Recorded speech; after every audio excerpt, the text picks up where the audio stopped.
사실은 우리의 신앙생활에 있어서 가장 큰 문제가 뭐냐면 이 마음의 완악함입니다. 완악함.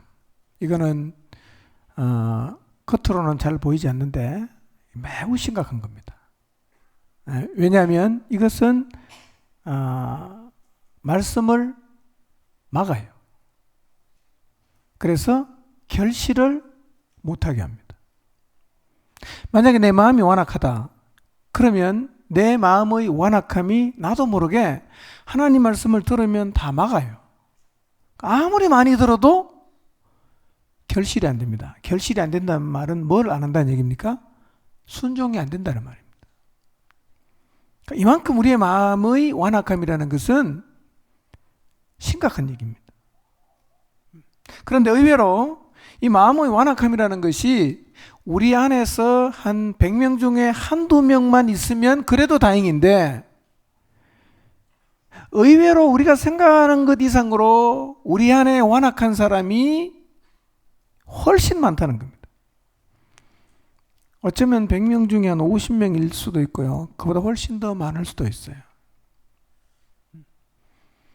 나 시간에 그림 그렸는데 우리의 마음속에 이 생각의 고정된 생각의 뼈 같은 것이 한 개만 있는 사람도 있지만 너무 많아갖고 어떤 말씀을 들어도 다 그냥 막아서 결실이 안 되는 마음도 있겠지만 간혹 가다가 하나씩 둘씩 만들어져서 잘 따라오는 것 같은데 결정적인 순간에 가면 항상 그냥 주저앉아 버리는 이런 완악함을 가진 사람도 있을 거예요.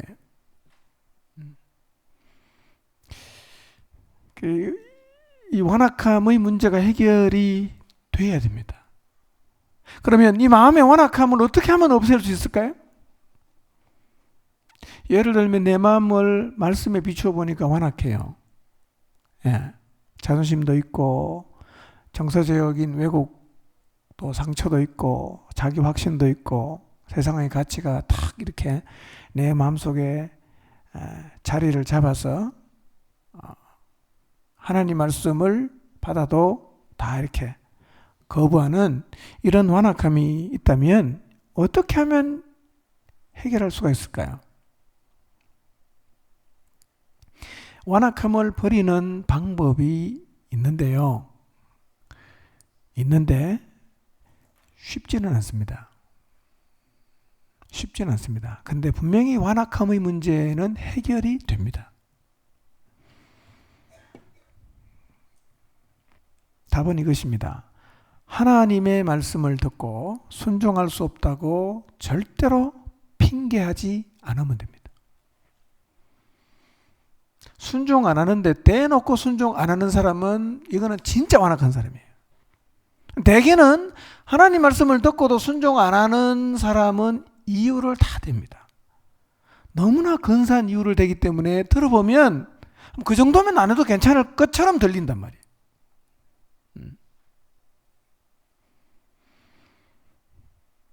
근데 어떻든 간에 하나님의 말씀을 듣고 핑계하거나 이유를 둘러대거나 합리화를 시키면서 정당화시키면서 나는 그래서 이 말씀을 순종하지 못하고 있습니다 라는 이 마음을 없애는 방법이 뭐냐면 하나님께서 말씀하시면 절대로 핑계하지 않는 겁니다. 그냥 순종하기로 결정하면 됩니다. 그렇게 하시기 바랍니다. 그냥 하겠다고 결정하면 되는 거예요. 근데요, 내가 하나님께서 무슨 말씀을 하시든지 그냥 순종하기로 결정하는 게 왜 쉽지 않느냐면 그렇게 하려고 하면 죽을 만큼 힘들 수가 있어요. 죽을 만큼 힘들 수 있어요. 내 마음에 너무 안 드는 남편 불평 안 하고 순종하려고 하면 이게 간단한 문제가 아니에요. 속이 다 뒤집어집니다. 어떤 경우에는 하나님 말씀을 내가 이유 둘러대서 할 수 없다라고 핑계하지 않고 순종하려고 하면 굉장히 고난을 당할 수 있고, 그렇게 순종하려고 하면 너무너무 피곤할 수도 있고, 그렇게 순종하려고 하면 손해볼 수도 있고 자존심이 상할 수도 있습니다. 이 모든 것이 예상이 되지만 그럼에도 불구하고 나는 하나님이 말씀하셨기 때문에 순종한다 라는 결심을 가지고 나가면요, 어느 틈엔가 내 마음속에서 완악함이 없어져 버립니다. 인생이 변하는 거예요.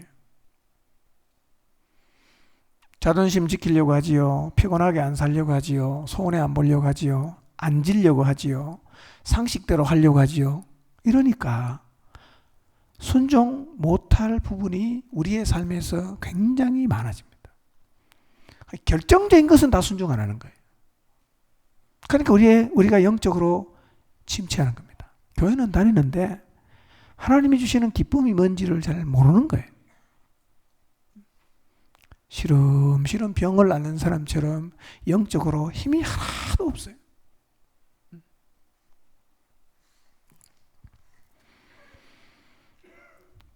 근데 여러분, 예수님은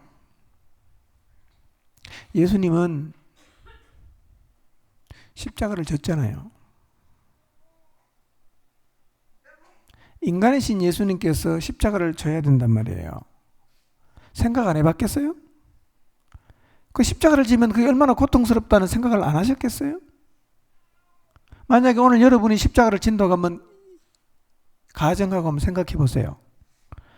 어떤 생각이 드시겠어요? 야, 근데 칠 수 있을까? 손에다 못을 박으면 그 얼마나 아플 텐데 그걸 내가 참아낼 수 있을까? 못한다 해버릴까 그냥? 에? 이 발목에다가 대못을 갖다 박으면 뼈가 으스러질 텐데 이거 얼마나 아프겠어요? 이걸 내가 과연 감당할 수 있을까? 차라리 그냥 이런저런 핑계대고 그냥 못한다고 해버릴까? 인간이면 그런 생각이 안 들겠어요? 여러분, 예수님이 십자가 진 것이 식은 죽 먹는 것처럼 쉬웠다고 생각하지 마세요. 우리가 똑같은 인간이었어요. 근데 예수님은요, 핑계 안 하고 순종하기로 결정하잖아요. 그리고 정말 죽을 만큼 고통당하고 실제로 죽었지만 순종했습니다. 그때 하나님 역사가 이루어지지 않았습니까? 아무든지 나를 따라오려거든 자기를 부인하고 십자가를 지고 나를 쫓으라고 하신 말씀의 의미가 이와 유사할 거예요. 여러분, 정말 십자가를 지고 주님을 따르시겠어요? 따르겠다고 결정을 하면 여러분의 삶이 놀랍게 변할 겁니다. 완악함이 무너질 거예요. 신앙생활의 한계가 극복이 됩니다. 난 저건 못한다. 난 포기하겠다. 이런 마음 속에서의 태도가 없어집니다. 그러면요, 우리의 신앙생활에도 여리고성을 무너뜨린 간증이 있는 거예요. 요단강을 건너간 간증이 있어요. 가나안 땅을 정복한 간증이 있습니다. 살아나는 거죠. 그때 살아나는 겁니다. 그때 부흥하는 거예요. 근데 예수님께서 그렇게 십자가를 지기로 결정하고 가셨어요. 누가 도웁니까? 하늘에서 천사가 도왔다 그랬습니다. 우리가 하나님 말씀에 순종하기로 결심하고 나갑니다. 누가 도울까요? 하나님이 도우십니다. 하나님이 은혜를 주시는 거예요. 하나님이 힘을 주시는 거예요.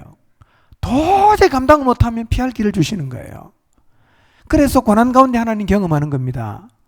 고생하면서도 하나님을 경험하는 거예요. 몸은 힘들고 고달프고 속은 썩지만 그러나 하나님이 주시는 평강이 내 마음속에 있고 기쁨이 있고 감격이 있고 진짜 자유가 우리의 삶 가운데서 비로소 경험하게 되는 겁니다. 아, 예수님 믿는 게 이런 거구나. 그렇게 내가 살아가면 옆에서 나를 지켜보는 사람도 뭔가 달라지고 있다는 것을 느끼는 거예요. 사실은 복음은 그렇게 해서 확산돼 갈 수 있습니다. 뭔가 좀 달라야 되지 않겠어요? 그래서 아까 낮 시간에 말씀드렸는데요. 요즘 제가 기도하면서 계속 드는 마음이 이거예요. 예수님 잘 믿는 게 뭐냐? 좋은 남편 돼야 됩니다. 집에 가서 맨날 그냥 마누라 속이나 새기고 그냥 아내하고 다투고 이거 믿음 좋은 사람 아닙니다. 좋은 아내가 돼야 됩니다. 좋은 부모가 돼야 됩니다. 좋은 아빠가 돼야 되고 좋은 엄마가 돼야 됩니다. 집에 가면 폭군으로 변하는 아빠는요, 좋은 아빠 아니에요. 믿음 좋은 사람 아닙니다. 집에 가면 잔소리꾼으로 바뀌어지는 엄마는 믿음 좋은 사람 아니에요. 믿음 좋은 게 뭐예요? 좋은 아빠 되세요. 좋은 엄마 되세요. 좋은 남편 되시고 좋은 아내 되시고 좋은 자식 되면 그게 진짜 믿음이에요. 무슨 얘기입니까? 일주일 중에 제일 많은 시간을 보내는 사람이 누굽니까? 다 가족들 아니에요? 그 속에서 하나님이 나를 자식으로 세웠으면 자식으로 최선을 다해야 되고, 부모로 세웠으면 부모로 최선을 다하는 거고, 남편으로 세웠으면 남편으로 최선을 다해야 되는 거예요. 그게 믿음입니다. 그게 믿음이에요. 그러니까 우리가 하는 좀 가슴 아픈 얘기지만요, 교회에서 만나는 우리 아빠랑 집에서 만나는 아빠가 너무나 다르다는 거예요.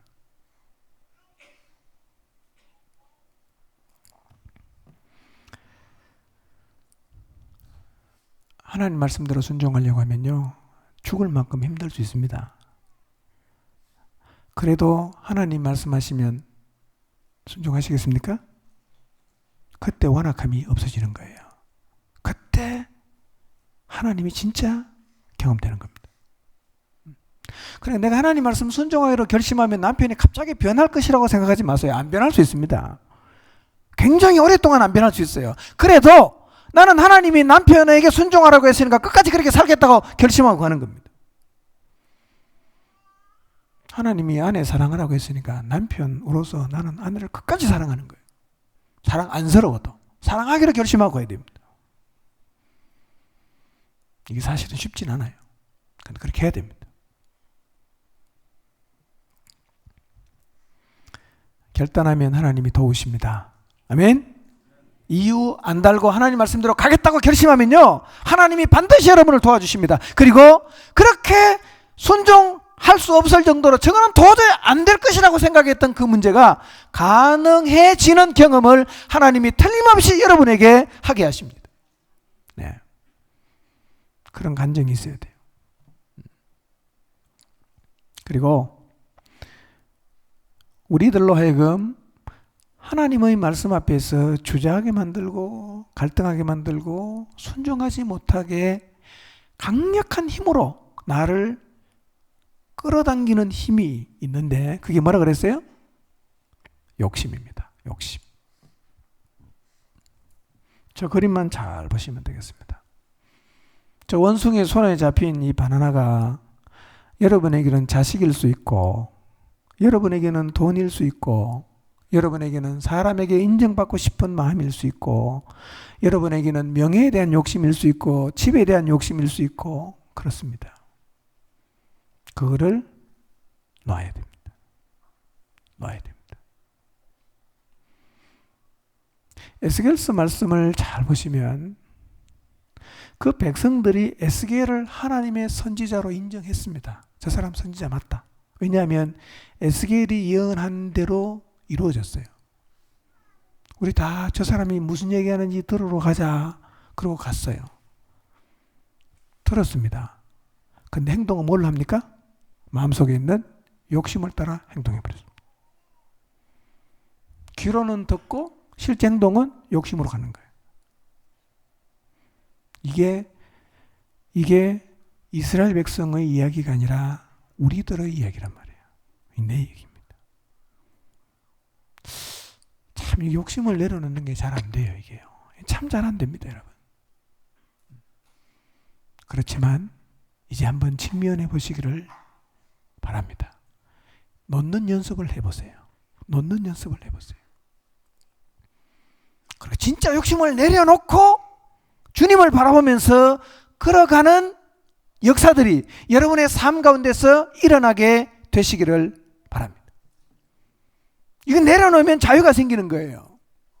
이거 내려놓으면 내가 지금까지 욕심을 부리고 살면서 단 한 번도 경험해 보지 못했던 진짜 새로운 세계가 열립니다. 아, 이런 세계도 있었네. 그걸 우리가 경험하는 겁니다. 저 산 넘어가면 주님께서 말씀하신 새로운 세계가 있어요.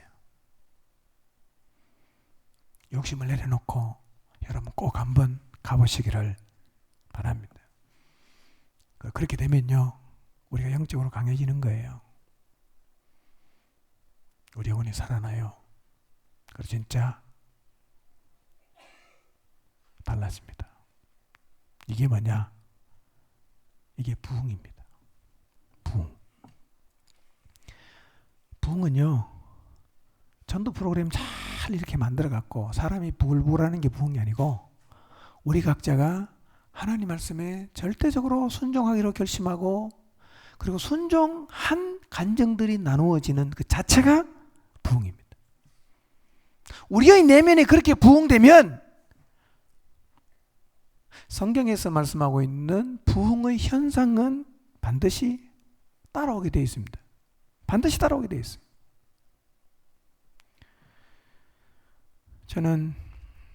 저도 여러분 모두도 순종이 힘들면 울면서라도 순종하시기를 바랍니다.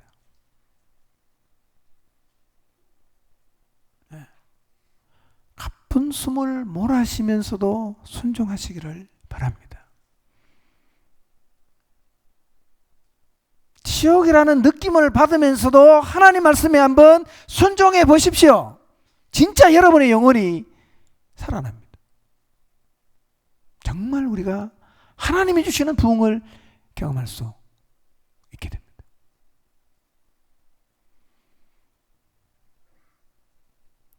꼭 한번 해보시기를 바랍니다. 하나님이 여러분에게 어떤 말씀을 주든지 간에 핑계하지 마시고, 못한다 그러지 말고,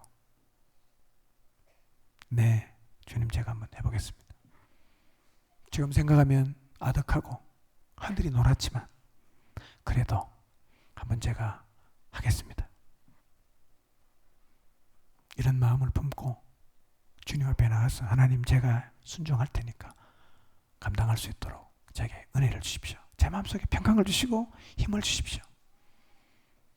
그렇게 기도하고 순종의 첫 걸음을 여러분 모두가 내딛게 되시기를 바랍니다. 기도하겠습니다.